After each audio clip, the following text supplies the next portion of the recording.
welcome to Storytime with Judy. Our book today is Thanksgiving Graces by Mark Kimball Moulton and illustrated by David Wenzel. Well, this family is getting ready for their Thanksgiving dinner, and they're just cooking up a storm. And they know that they're going to have a lot of people come over, but the number keeps increasing and increasing. The little boy in the family gets worried that they might not have enough, but Grandma tells him not to worry about it, that there's going to be plenty for everybody. Let's see if that's true, and let's see if they have a nice Thanksgiving. The turkey's in the oven and the dinner table's set. The house feels warm and cozy, though no guests have come by yet. I'm helping Mom and Grandma in the kitchen with the pies, when Dad bursts through the door and calls out, "Look who's here! Surprise!" "Charlie," Mom and Grandma exclaim, "how wonderful! Come in. You'll stay for dinner, won't you?" Grandma's asked him with a grin. Charlie tips his hat and says, "I will on one condition. You'll let me wash those pots and pans and tidy up the kitchen." "If you insist," my grandma laughs. "They're yours," my mom agrees. So Dad and I set one more place as Mom starts on the peas. I'm home. The front door opens. It's my older brother Jim. He just arrived from college, and he's brought a friend with him. Amid our gales of greetings, Grandpa finds another chair. My sister bends to hug me and then ruffles up my hair. Jim tastes the gravy. "Yum," he says, then lifts another lid and sticks a finger in to taste just like a little kid. My mother laughs, then asks if he will slice up some tomatoes, and Dad adds milk and butter to his special mashed potatoes.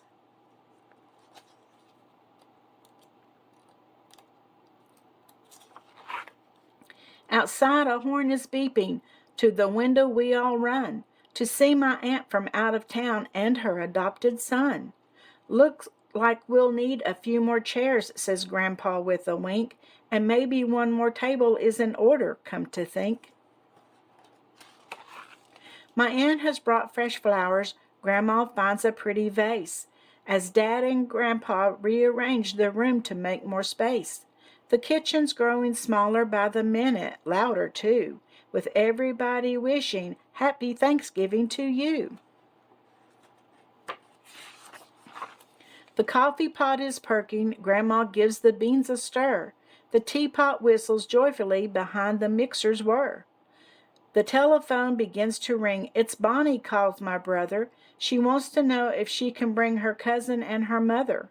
"Of course," my mom and dad reply. "Would love to have them here. We haven't seen the three of them since sometime late last year." Our table grows and grows and grows as more and more stop by. I peered around at everyone and catch my grandma's eye. "What's wrong?" she asks me kindly as she sits me on her knee.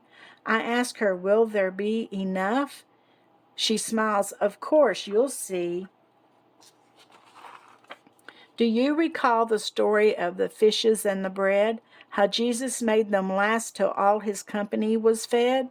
That's just the way it seems to work. The more you love and care, the more there always seems to be for everyone to share. So run and fetch another chair and set another place. Then wash your hands and comb your hair. It's almost time for grace. She hugs me close, then rises with a smile to help my mother to carry in the steamy bowls with sister, dad, and brother. There's stuffing, mashed potatoes, turnips, gravy, rolls, and beans, yams as sweet as candy, and a salad of mixed greens. Then Grandpa brings the turkey in. The fragrance fills the air. We all hold hands around the room and bow our heads in prayer. Thank you for the world so sweet. Thank you for the food we eat. Thank you for the birds that sing. Thank you, God, for everything. I crack an eye and peek at all our loved ones gathered here, our friends and family, old and new, whom we hold near and dear. I marvel at the grace my family shows to everyone. It's something to be proud of after all is said and done. just like that first Thanksgiving when the native people came to help the pilgrims with their gifts of corn and wild game. And all at once I understand what Grandma really meant, the reason why we gather for this annual event. We're thanking God for all the gifts He graciously provides, for food and health and happiness and safe, warm firesides. And when we open up our hearts and share these gifts with grace, the world we live in suddenly becomes a better place. So come, the more the merrier. Of this I have no doubt, that sharing what we have is what Thanksgiving is all about. And that is so true, isn't it? The more we share, the better we feel, right?